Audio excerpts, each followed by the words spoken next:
And so that's great. You've been tamed, been Mostly, yes. domesticated. So what is now? Everybody's wondering what it is about Eric that tamed you? You know what? If I can be honest, his persistence.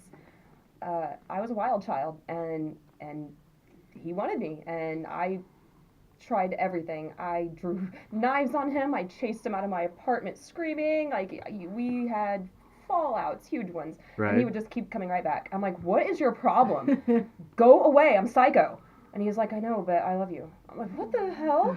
And literally, Look he at just kept Hannah. coming back and kept Ah. coming back. And like finally, I'm like, you know what? Obviously, something's up with this guy. I'm gonna give him a shot. So we, like out of everyone I've met here in LA and Hollywood, he with each other, we bring the best out in each other, and we force each other to look at our downfalls and help each other through that. Like Mm-hmm. we're not the mess that we used to be. Right. Feels good to find someone that you can balance with and actually have a legit relationship with in Hollywood because that's so hard to do here. So Well, yeah, I know. yeah. So Hannah, can you relate to that? Have you told men, "Don't mess with me, I'm psycho"? Just this one guy, because I did not like him. He wouldn't leave me alone. Then he ended up doing the same thing to like three of my friends, and he was crazy. Like I told him I'm gonna come off my meds. I told him I'm like schizophrenic. My shrink says I shouldn't see anybody, and he still kept coming towards me. And then I just had to block him and finally Well, went it's away. two different philosophies of Yeah. romance. No, with guys So I like, unlike- guys I like, I'm way too nice. I won't even tell them like to fuck off because I'm so sweet, Right. and then they just kind of walk all over me. Right. So, yeah, And then you know who you should be going out with? no one. No, I say this to every woman. The friends. Oh, yeah. The guys you put in the friend zone. Oh no.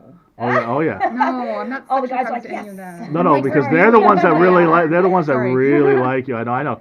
And all your friends are like, I'm trying to help them. Yeah, But we'll see what the cards have in store for you. We'll see. Oh, that's right. But yeah, but when you watch this Lansdale Makeup Spy, and you'll see everybody in the goth scene pop up. But I played the doorman, and you and Eric had this whole makeout scene.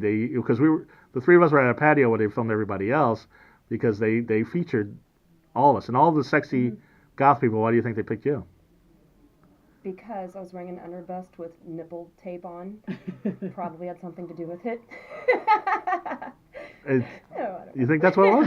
Because everybody's wearing. No, we did look pretty good though. Yeah, And there's. I dressed in all white, so having a goth kid in white, I think is it stands out. So I think they like that too. Right. So the whole premise, it's like a James Bond thing, Hmm. but she's a makeup spy. So she shows you how to do the makeup. So this is like she gave her friend the goth look, and somehow it weaved into the plot. Like the villain drug her to a goth club, and they're like, "Oh, you're going to goth club? You gotta go to the cover with the smoky makeup." She's like, I'm gonna put the Mac #2 in the smoky makeup, or I think it was Revlon or whatever. Yeah, and it's pretty entertaining, especially It was a lot of fun. Yeah. for me and for you. That's cool. But yeah, it was interesting. So what I was going to say about these guys on TV, they're guessing.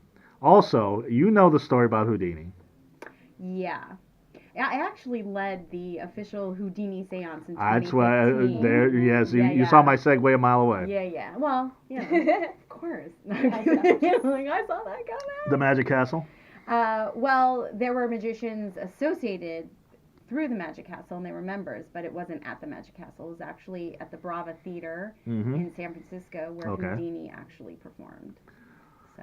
And did he rise from the No, dead? he did not. Did he give you the secret word? No, he did not. Because the secret word, Hannah, Houdini, when he didn't believe in psychics, and he said that he said it's bullshit. I don't know if he said it quite that way, but he said if it's real, I gave my wife a secret word, Right. and if a psychic gets it, then she can declare that they are real. That's authentic, yeah. And hundreds, thousands of psychics tried, Yeah. and they never got it. Yeah, and they still do it every year. Right. Like it's a tradition. But I got to tell you, I didn't think Houdini would come through. I went in definitely with the intention. I was able to give other messages for people who were either at the table or in the theater. There were 350 people in the theater. Wow. So like, there's a lot of dead people there, But even though, just Well, that's got to be great though in psychic readings. Is it harder or easier with a big crowd like that? I find it easier. I love it. I find it easier. And that's probably because I have stage experience and just Right. speaking in front of people doesn't bother me. But don't the messages from beyond cross over? Well, oftentimes what will happen is someone will get, when you're dealing with like large crowds, Right. someone will get a message, but it resonates with so many people that it's actually healing, so it affects several people. So yes, the Because we've all answer seen is those yes. movies where the ghosts are swirling Oh, and yeah, all yeah, around that each doesn't- other. Yeah, And, no, that's called media. right. And by the way, the secret word that Houdini was trying to, that he told his wife that no psychic knows, I know it. Do you? Yes, it's www.renegaderadio.com. Anyway, Sounds about right. without further ado, by the way, we're halfway done with the show. Can you believe that? Wow, time flies. It's It really these shows. does, wow. On my show, if you go on, you've been on other podcasts, Yeah. and you look at the clock like, oh my God, it's only been 10 minutes. This is a whole different show.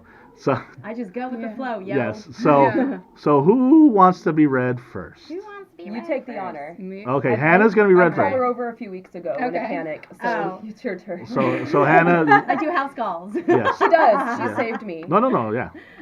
Okay, so Hannah, this is what I'm going to ask you to do. First of all, I want you. I use these are a Loteria deck, by the way. Oh, okay. And then just regular playing cards. So these don't look like your traditional tarot cards. So that's why it's not going to look. I go totally rogue. I don't do anything traditional. And Well, what are the Loteria cards? So those are Mexican bingo. oh, okay. Wow. Yeah. So go ahead and shuffle these cards, please. And then when you're done, shuffle these cards. And just kind of put like any thoughts, concerns, issues, hopes, dreams, while you're shuffling. Can she into ask those specific cards. questions? Or- Yeah, she can if she wants. She's yeah. We're talking about her in the third person. She's in the room. Yeah. But well, yeah. she's concentrating right now. I know, She's I putting know, her I know. There are energy. questions I want to know, but I don't want to say the person's name, especially on air. So you can call him or her Mr. or Mrs. X if you want. Okay. Yeah, I'll still be able to tap in. That won't be an issue. And then this deck too. His name is not Eric Filth. We know that. Do we? We're going to call him Mr. Hothead. Mr. Hothead. It sounds like Eric Filth. Right? He's Italian too. Oh, uh-oh. Yes. To find out if Eric has a long-lost brother. Okay, so Yes. now with this deck, with your left hand, break it into 3 piles, please. However you want. Perfect. I use the middle pile, so we'll just put these guys over here. Same thing, left hand, 3 piles, please. Does it matter left or right hand? Yes, because left is incoming energy, and so I need to be reading her energy. Right is outgoing. So I don't want her energy going out. I need to. Because when you read me, I'm left-handed. Does that matter? No. Okay. Not at all. I'm just putting these guys aside. Okay. So just to let you know, this is how I work. Okay. So I do need validation, which means if I'm wrong, you need to tell me I'm wrong, or you need to say, Terrie, I don't understand that. Okay. It could be that I am wrong. I'd love to say I'm perfect and accurate every single time, but I'm not. No psychic is. That is something you need to watch out for if you're going to get a psychic reading. Okay. If they're too accurate and they know too much and they're getting very specific, they are not being accurate. Okay, so I'm just putting that out there.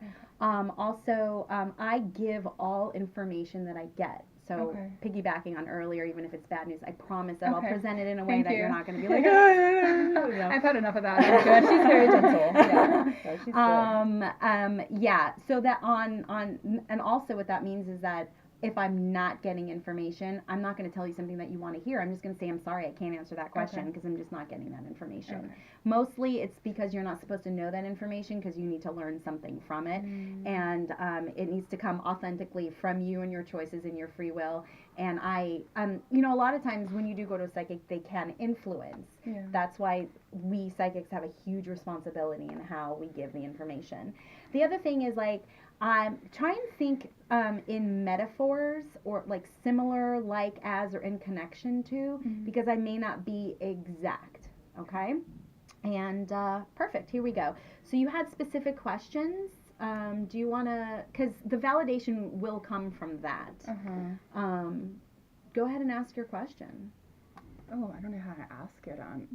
Yes or no questions, right? Or just can I say what's going on in my current situation with exactly. Mr. Hothead? Yeah. What's going on in his mind? You want to know about Mr. Hothead? Yeah, because he doesn't talk. Do you know Mr. Hothead well enough to validate information? Yes. Okay, fabulous.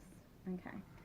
So, I know you guys can't necessarily see what's going on, but they're all black cards, so we're definitely dealing with men.